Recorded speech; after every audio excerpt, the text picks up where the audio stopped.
Hi everyone, hope you're well. Thank you very much for joining the webinar today. Hope you're all well. So I'm really excited to have you all on the call. We had like 70 odd people sign up for these how-to webinars, which is absolutely awesome. So great to have you all here. The session will be recorded as well, so if you want to look back over it, you can do, or if you want to send it on to anybody, you can do, or watch it afterwards if you're not here live right now. That's great.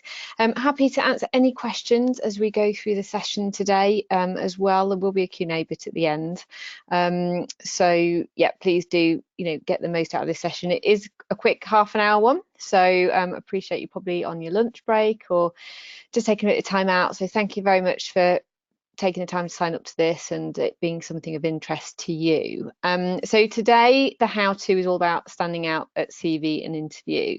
And I'm not going to go into the boring sort of basics of what you get on a CV, quite honestly, because there are standard things you'd always put on a CV. So I'm not going over sort of some of the old ground.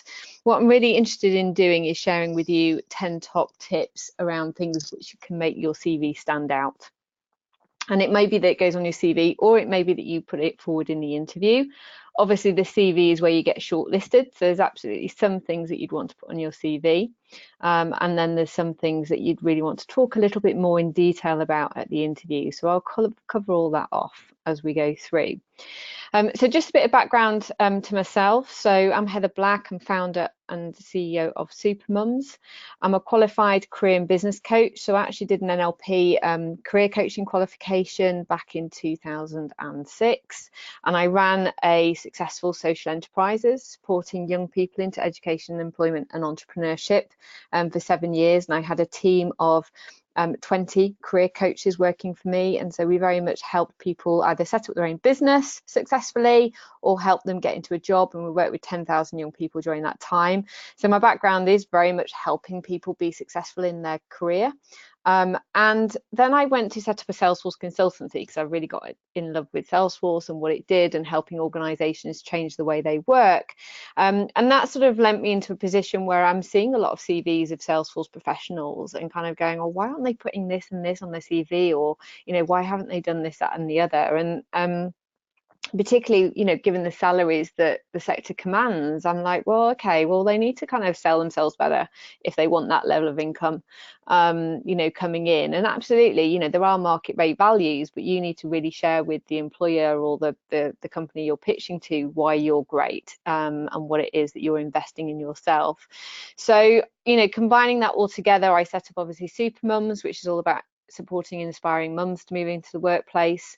And from that, I really want to blend, if you like, all the knowledge I have over the many years about helping people be successful at running their own business or getting into a job opportunity that they want, and all of my Salesforce knowledge and experience about seeing the CVs that I get and what we need to present. I mean, I'm pitching myself daily for Salesforce projects, and I'm pitching my team daily. So we have to really kind of be in interviews really every day. So I just really want to share with you what I think are 10 great things to share at CV and interview. So I'll start working through those now. So number one is talk about the investment in your own personal development. So again, I've never really seen this properly on a CV or interview. And I think, what made us really start thinking about this, particularly for people that have come on our Supermum course, for example, which may, you may be on that course or not, but, they've invested 40 days worth of their own time in learning Salesforce. It's not any employer telling them to do that. It's not something that they've had to do, it's something they've chosen to do. And I think that's really important. If you can show how you're investing in your own personal or professional development outside of work time, because it shows you're really keen, you're really interested, and you share with them on your CV, what are the trailheads you've done and what are the certifications you've done and what is the training you have done. So personally, I like to hire people who have done solid Salesforce admin training at least, because then I know that they have an understanding of all of the basics, rather than people who've self-taught themselves. They've done no official training. So if you haven't done official training, How do you communicate to an employer or confidence in yourself that you have covered everything that you need to learn? So they're just things to think about. So it's kind of like, put on your CV what training you have done, what you've participated in, how many of hours of training you have committed, and you should be totting that up. Add it up. Actually count how many hours of training you've done, which includes all the trailhead modules you might have done. Because I tell you what, if you've got on your CV that you've done 200 hours worth of training, that looks pretty damn good. And I don't often see that. So, yes, you can put, I've done 100 trailheads, but communicate the amount of time that you've invested in learning and doing those trailheads. Show people that you are really committed to this. And, employers, absolutely, if you're going to work for somebody, you want to know from them how many CPD days and hours you might have. But if you go to them and say, that's brilliant, great, at our company, for example, we give 12 days worth of work, but because there's always so much to learn and do, there is a slight expectation that people will do learning beyond that 12 days of 6 CPD. And I think it's also about your enthusiasm to learn, that if you live and breathe Salesforce, that you're quite happy to do some learning in your own time. I think that all that really adds weight to your CV. So just to wrap up, talk about the number of hours, talk about the number of trailheads you've got, talk about the search you've got, and let them know that the amount of time that you've done. And that shows that you're self-motivated and you've got interest in the sector, and there's nothing better than hiring somebody like that. The second is also, talk about the financial and personal investment you've made to learn, because again, if you've paid for your own training and you've paid for your certifications, that makes a massive difference on your CV or communicating that at interview.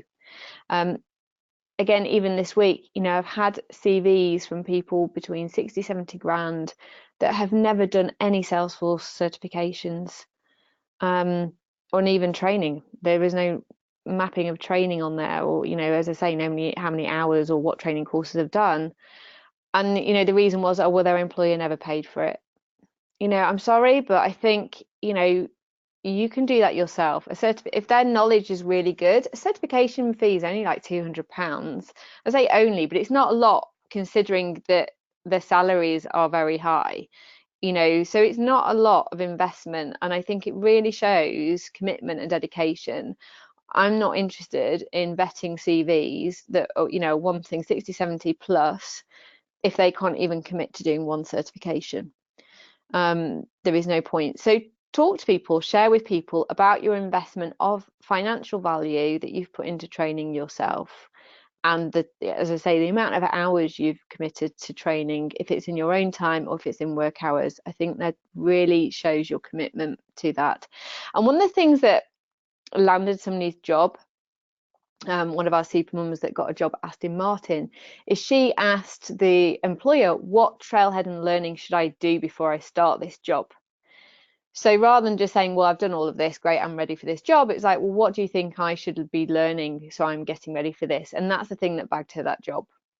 So, be forward thinking as well, show that you're committed to learn and wanting to find out what it is you need to be prepared to do. So that's tip 1 and 2.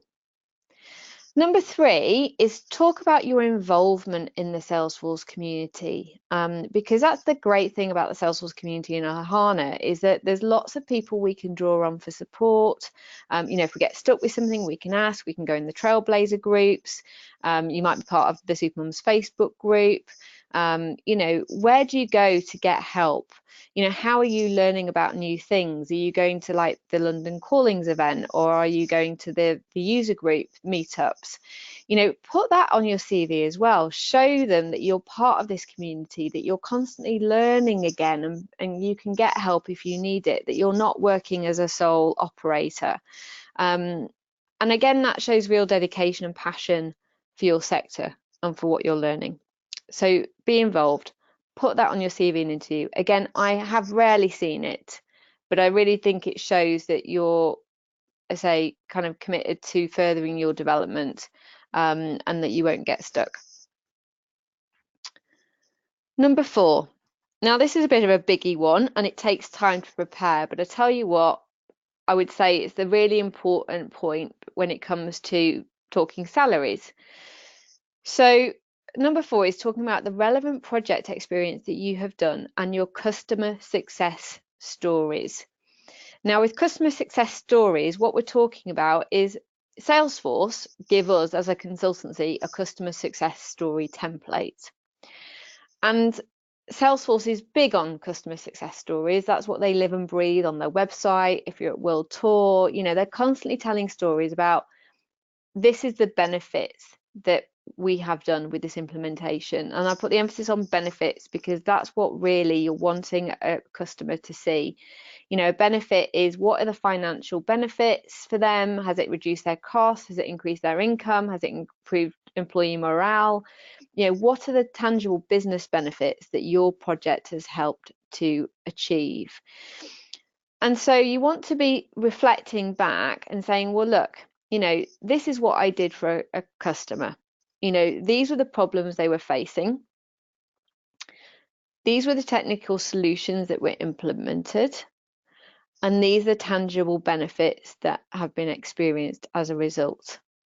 And wherever possible, ask and share references. Now, if you can get your previous clients to recommend you on LinkedIn, then that's great. If you've worked within a team, so you might not be the sole person working on implementation, right? You might have had a consultant who mentored you, for example, or worked alongside you, then, get their references as well. And then from the client direct, if you've had direct engagement with the client or your employer, depending on where these success stories are coming from, get their references. So if you get them on LinkedIn, you can obviously reuse them, and put those within, hand them over at interview stage, or even put them on your CV directly.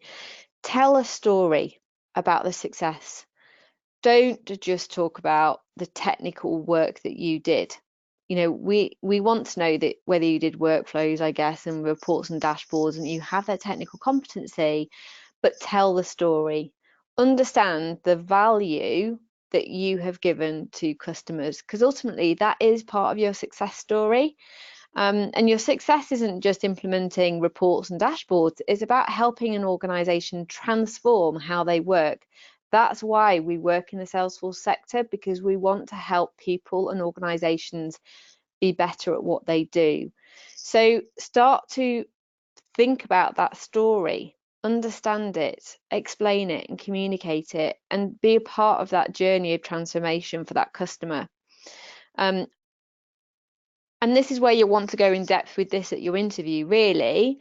But, putting a synopsis of that on your CV up front is great. So if I get a CV that said to me, say I was hiring somebody internally at Economic Change in my consultancy to help us perform better as an organization and work on our own Salesforce system, it would be amazing to have a CV that said, I have done this sort of role before, where the organization had, maybe areas of financial leakage, or, couldn't report properly on what it was achieving. They didn't know whether they were hitting their income targets because they didn't have that visibility, for example. Say they were the pain points.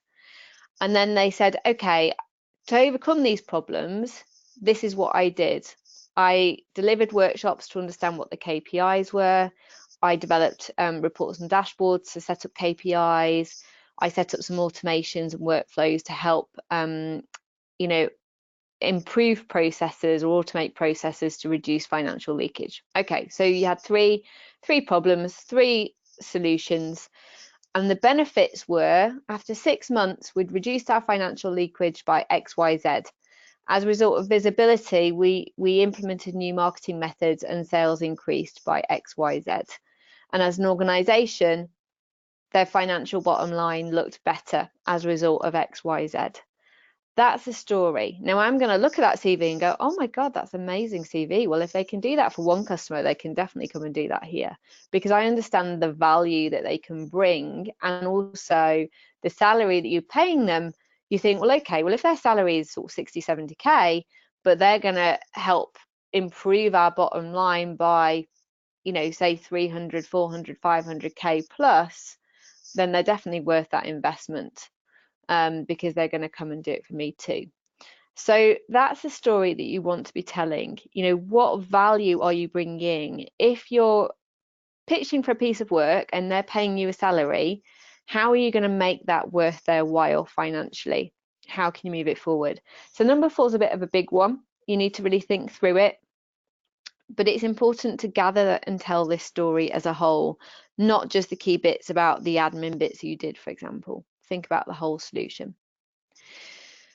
And this leads me nicely into sort of tip 5, really, which is talk about job satisfaction, because there's nothing more rewarding around understanding the value you bring to a role and how, as I say, you've helped a team or an organization work better.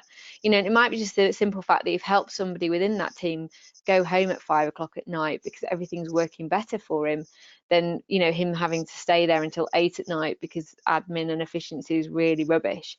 So, think about what it is that you enjoy about your role in Salesforce. Is it about helping people? Is it about helping organizations? Is it both of those things? Is it about, is it that you love the technical work? Is it that you love developing new processes for organizations? Is it that you help really enjoy training people and enabling on the system? What is it that you really get the buzz out of? Because there will be certain bits that you may not enjoy as much, and it's sometimes good to talk about those too, to be fair, and to be open about that. What is it that you really love about the role? And what is it, if you were coming into this new job role that you're presenting for, what is it that you'd like to see and feel at the end of it to know that you've done a good job? Really important to talk about what gives you job satisfaction. Tip 6 is about reflecting on what the new job role entails. So you need to do this before you go in, and this would be more of an interview slant, I would suggest as well. So if you were approaching a job, say if it was a Salesforce admin job, and your role was to manage an existing system, what would be your strategy for that role? What questions would you want to ask of them? You might ask, well, do you have a support desk set up already? How do you support inquiries? How do you track what support cases have been done already? How many support cases do you normally get? All of those types of things. How do you budget for support? How do you prioritize what should get done in support? They're all the types of questions that you'd want to ask when you go in for an interview around that particular type of job role. And then you need to say, well, okay, what would your strategy be based on that? Okay, so your strategy would be, you'd want to make sure that they had a support desk set up. You'd want to be able to track time and budget against every case that came in. You'd want to know what to prioritize or what not to prioritize and have guidance from exec sponsorship on that. So you means that you don't perhaps get certain things done. Up front, you'd sort of be working with, understanding who the main users are. You'd be looking for common problems, common cases that are coming in. Is there consistency here? Is there something that needs to be fixed or tweaked in the system? Is there additional training that's required? So you'd be thinking and talking to them about, what is it doing now? And then 2, what would your strategy be for that role? And come in with that kind of mindset. And what would success look like for you? Again, that very much ties in with job satisfaction. But being very clear about how you would see yourself working in that job, or what you feel is important in that job, will give you confidence. Okay. Number 7, talk about your future ambitions. So the typical churn period in the Salesforce world is a couple of years, to be fair. But that is because there isn't progression. Now, any consultancy or company or employer obviously would be keen to keep you if you can continue to be stimulated and progressed in your role. So after a couple of years, you'd be like, okay, I've done that. You're probably going to want to move on to either a new product or a different higher level role or something. So, ask them what the career opportunities are and progression opportunities. Don't be shy about talking to them about your long-term career plans. Say to them, well, I want to work as an admin for a couple of years, or I want to do project management for a couple of years, or I want to, get my head around service or sales cloud for a couple of years. But after I've done that, I maybe want to, to learn more about different products or a different type of role. Talk about the different certifications and training that you're planning to do and that you want to do, because you're going to be frustrated in a role where you can't progress or you can't evolve. So one is just to think carefully that if they, you might not want to tell them this because you might be worried that they, they might think you're too ambitious for them. Well, don't think that. Any employer or consultancy will want to support your progress.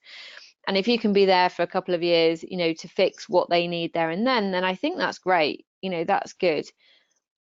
But, share with them about your ambitions, share with them about what Salesforce certifications and training you want to do, see if they will help invest in that or, fund you to go to different events if needed, and what value you will bring back from that, and find out how much they'll support of you. So again, it's more of an interview conversation. Number 8 is explain why you like their company. Now, personally, I've always been one of those people when I was applying for jobs that actually I wasn't applying for jobs. I just wrote to the companies and I said, look, I want to work for you because I like X, Y, Z. I never really applied. Well, I think I applied once to an official job. But, I tended to just approach companies and send letters and interviews and sort of try and get those. Now, if you're applying, great. If you're applying, if you're sort of soliciting and approaching them directly, say why you like the company. Make sure you've done your research on the website. Say why you think you believe with their values and what they do. Talk about the stories or the case studies that you've liked on the website.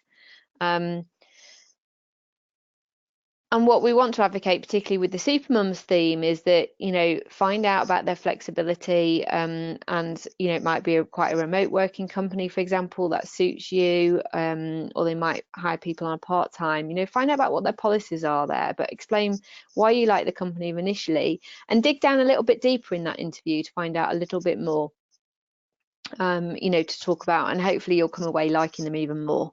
Or if you dig down a little bit further and you don't like what you hear, or you think actually they're not going to offer you the flexibility or the career progression that you want, then you can walk away knowing that it's not the right fit for you. That's equally important. Point is, you can be so busy selling yourself into an interview because you want them to want you, that you actually don't take consideration of actually, what, do I actually really want this job or not? Or do I actually really like this company and feel like I connect to them?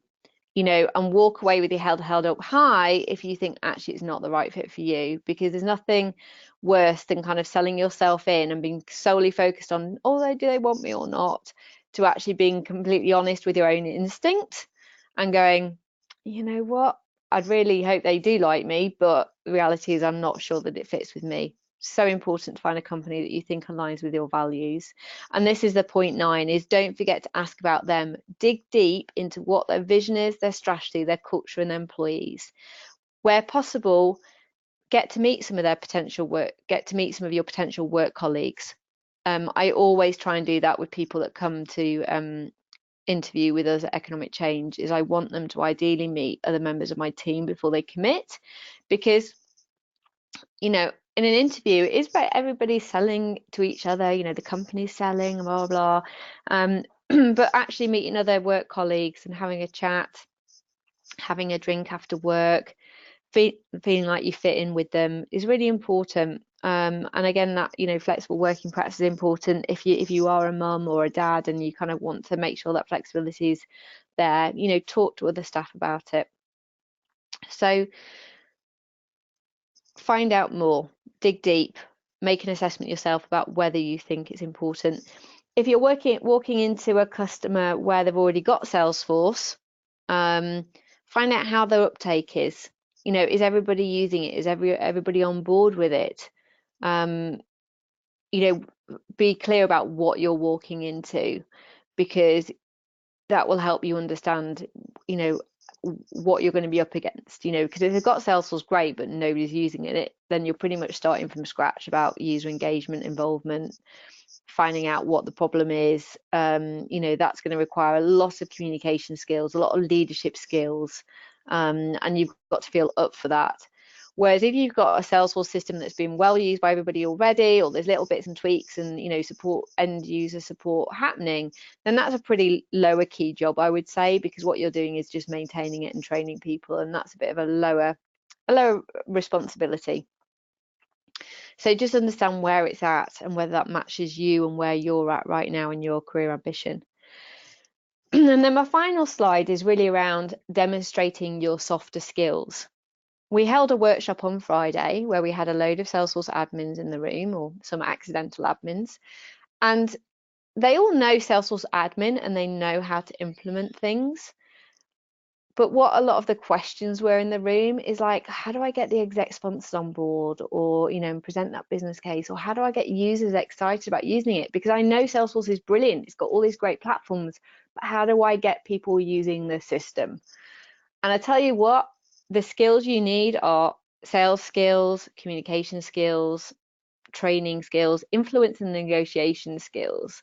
What's the carrot and the stick? How do you explain things and be patient with people? How do you get people to come round? And that's communicating and selling to exec sponsors about the benefits as much as it is the end users to get them using the system. And all of this needs coordination and management skills as well. So again, with my hat on of this webinar, I might have had mums that have been out of work for a while, right? And we're like, look, you've done a lot of this stuff. A lot of your skills are transferable. You can move all those over. Salesforce admin is just part of this mix. But when you're working in an organization and trying to get everybody really excited about investing, using a system every day, it's all the softer skills that are really important. And I guarantee most of you will have had and developed these skills all the way through school or university, juggling kids, dealing with teachers maybe at school, or whatever voluntary work you've done, or what other professional careers you've done. There are a lot of transferable skills, and these need to be brought out in your CV as well as an interview.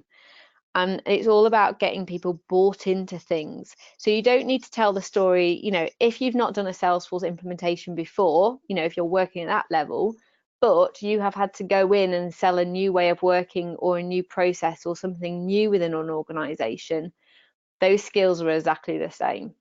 It is about changing the way that people work, for example, getting everybody on board with something, is the same as selling a product, Salesforce into a team and getting them all using it. It's the same methodology. So use those as examples. Use any related stories that you've got from previous work or home life that you can bring in and say, look, this is what I've done to get people on board with something that, my agenda was to get everybody using Salesforce, or to get everybody using XYZ, depending on the story you're telling. And these are the skills that I did. These are my sales skills or marketing skills, communication skills, how I influence people.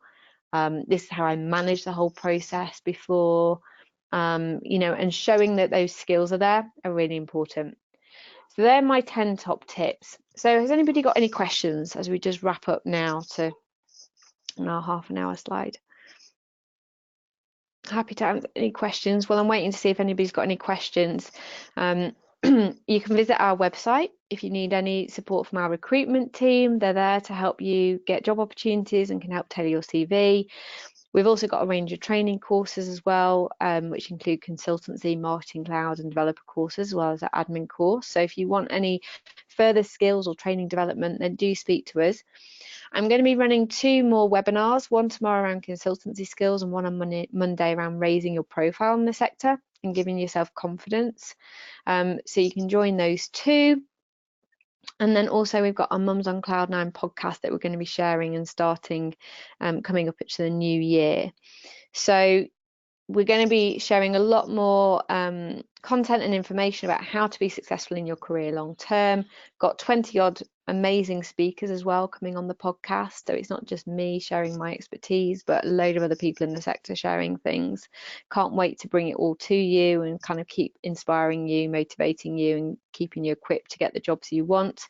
If there's any questions, please do let me know. Otherwise, I hope that's all been really useful today. Follow us on LinkedIn and Facebook and give us your feedback. If that was really good, if you have any questions, ping me an email afterwards as well. always happy to answer anything that you might have. So somebody's just asked about, are there any podcasts I can follow in the interim? So Salesforce have got their own podcast, so you might want to look up, I think it's called Salesforce Radio. It's very much featured in the States, so you might want to look that up as well. As I said, podcasts are coming very soon. So hopefully you can just start to, really gain content from that. The other people that you might want to follow that always give great advice is Salesforce MVPs. And you can go onto the Salesforce website and look up all the Salesforce MVPs and find them on Twitter and their blogs, because they're always sharing great advice too. So there's lots of people helping other people in this sector. So hopefully, that's brilliant. So hopefully that's all been really useful for you. Let me know, how you get on at your interviews, whether any of these great tips you used and what the feedback was. I'd love to hear your successes. This webinar will be sent out in an email afterwards, so it will come to you as a recording if you want to rewatch it. I hope it was really useful. So have a great day, everybody. I'll speak to you all soon. Hopefully see you on the next webinar. Take care. Bye.